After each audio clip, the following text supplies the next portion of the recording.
संदीप कांबळे बुलेटिनमध्ये एक महत्त्वाच्या विषयावर आज चर्चा करणार आहोत.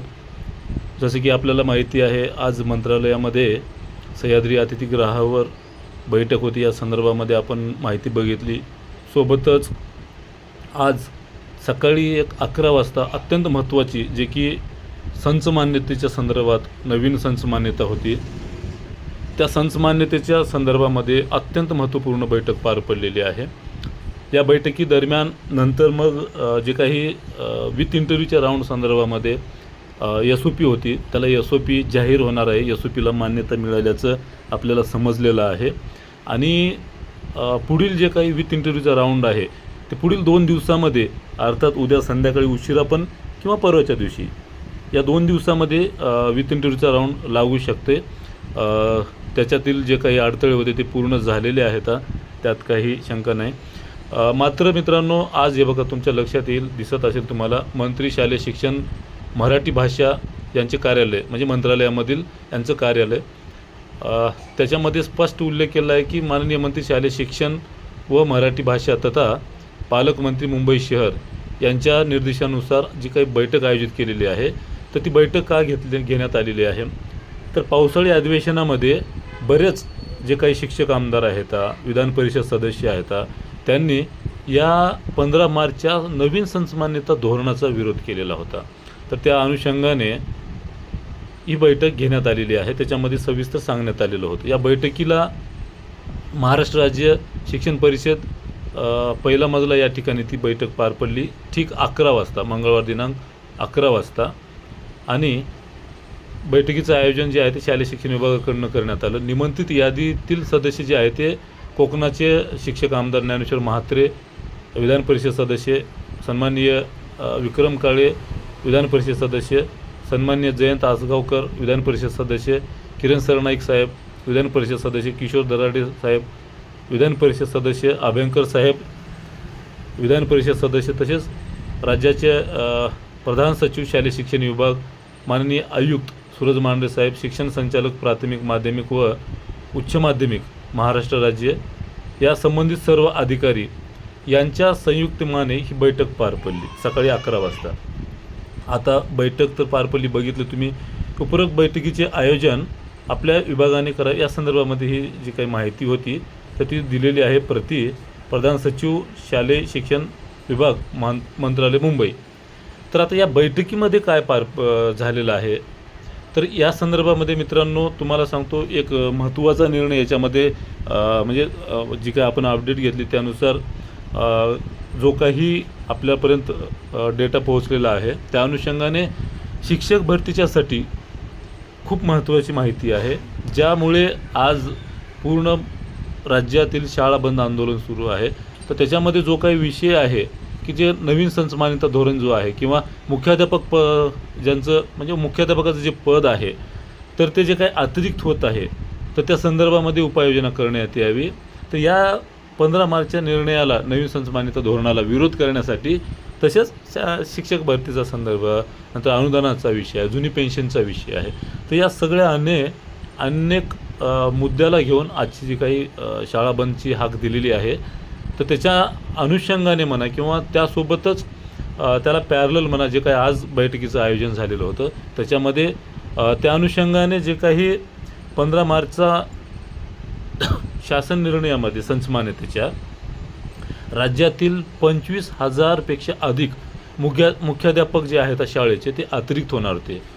ज्या शाळेची पटसंख्या ही 135पेक्षा 30पेक्षा अधिक होती, त्या ठिकाणी शाळेला मुख्याध्यापक असायचा पट असल्यावर. मात्र नवीन संच मान्यतेनुसार 150पेक्षा अधिक जर असेल तर त्या शाळेला मुख्याध्यापक हे पद टिकणार होतं. म्हणजे काय मित्रांनो, दुसऱ्या बाजूला शाळेची जी काही शिक्षकांची संख्या आहे ती अतिरिक्त होणार होती आणि त्यांचं समायोजन जे आहे ते इतर शाळेमध्ये होणार होतं.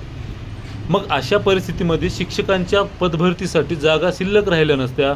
त्याच्यात मुख्याध्यापकाचं प्रमोशन आहे, नंतर सायन्स मॅथ शिक्षकांचं प्रमोशन आहे, नंतर मग जे काही आंतरजिल्हा बदलीच्या नुसार जे काही बदली झालेले आहेत तर त्यांचं अतिरिक्त झालेलं प्रमाण, त्यांचं समायोजन आहे. तर या सगळ्या गोष्टी झाल्याच्यानंतर अतिरिक्तचा जो काही भार होता मुख्याध्यापकांचा तो 25,000 शिक्षकांचा होता.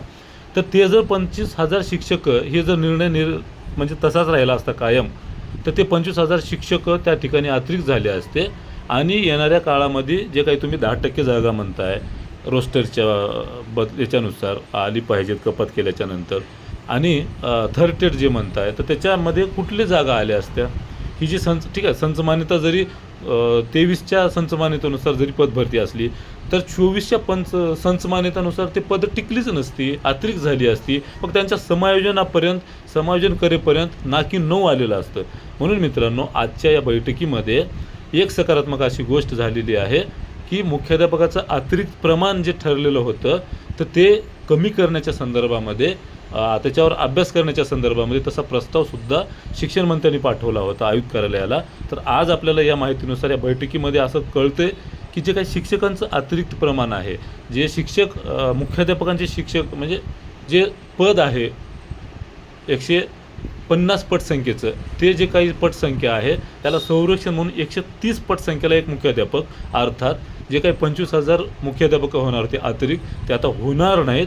हे आजच्या बैठकीमधून आपल्याला याच्या संदर्भामध्ये अपडेट निर्णय झाल्याचं समजते मित्रांनो. हे शिक्षक भरतीसाठी खूप दिलासादायक बातमी आहे आणि हा निर्णय लवकरात लवकर त्याच्यामध्ये जे काही नवीन संच मान्यता धोरण आहे त्याच्यामध्ये इम्प्लिमेंटेशन करण्यात यावं. जर असं झालं, हा निर्णय जर यशस्वी झाला आजच्या निर्णयात, म्हणजे आजच्या बैठकीमध्ये जवळपास निर्णय झाला, संच मान्यतेचं धोरण जे काही नवीन आहे त्याच्यामध्ये आपल्याला लक्षात येईल. हे सगळ्यात महत्त्वाचं शिक्षक भरतीच्या दृष्टिकोनातून महत्त्वाचा विषय आहे. मात्र याच्यामध्ये जे काही या संच मान्यतेमध्ये सेवानिवृत्त शिक्षक, शाळेला विद्यार्थ्याचं शैक्षणिक नुकसान होऊ नये, शाळेला 100% पदभरती होईपर्यंत, शिक्षकांची उपलब्धी होईपर्यंत तात्पुरत्या स्वरूपात जे काही सेवानिवृत्त शिक्षकाला घ्यायचं ठरवलेलं आहे गेल्या वर्षीपासूनच सप्टेंबर महिन्यापासून, तर तो जो काही निर्णय आहे तो निर्णय या संच मान्यतेनुसार कायम राहील. ते निर्णय जो आहे या संच मान्यतेनुसार रद्द करण्यात यायला हवा होता, मात्र त्यावर निर्णय ठोस झाला की नाही ते अद्याप आपल्याला माहिती कळलेली नाही. आणि 0 ते 20 पटसंख्या असलेल्या ठिकाणी 1 ते 10 पटसंख्या असलेल्या ठिकाणी एक शिक्षक असणार आहे. मात्र पूर्वी 0 ते 20 पटसंख्या असलेल्या शाळेमध्ये, शिक्षक संख्या असलेल्या शाळेमध्ये 2 शिक्षक होते, मात्र त्यांचं समायोजन आता करण्यात येईल आणि त्या ठिकाणी एक सेवानिवृत्त शिक्षक देण्यात येईल. हेही जर निर्णय त्या ठिकाणी रद्द झाला असता तर येणाऱ्या शिक्षक भरतीसाठी किंवा भावी शिक्षकांसाठी खूप दिलासादायक निर्णय राहिला असता. या संदर्भात आपण जे काही योग्य तो म्हणजे आपल्याला पाठपुरावा करता येईल तो आपण प्रयत्न करूया. अपेक्षा आहे आजचा या संच मान्यतेच्या संदर्भातला जो काही निर्णय झालेला आहे, सोबतच सह्याद्री अतिथीगृहावर बी आज बैठक आहे. जे काही विशेष शिक्षक आहेत, शिक्षण सेवक कालावधीचा म्हणजे शिक्षण सेवक रद्दच्या संदर्भामध्ये असो, सोबत जुनी पेन्शनच्या संदर्भात असो आणि शालेय शिक्षण विभागातील अनेक विषय आहेत, त्या अनुषंगाने त्यातसुद्धा सकारात्मक निर्णय व्हावा एवढीच अपेक्षा आहे. आणि संदीप कांबळे बुलेटिनमध्ये आज याच ठिकाणी थांबतो मित्रांनो. व्हिडिओ जर आवडला असेल तर इतरांपर्यंत शेअर करा. तुर्तास थांबतो. धन्यवाद. जय भीम, जय शिवराय मित्रांनो.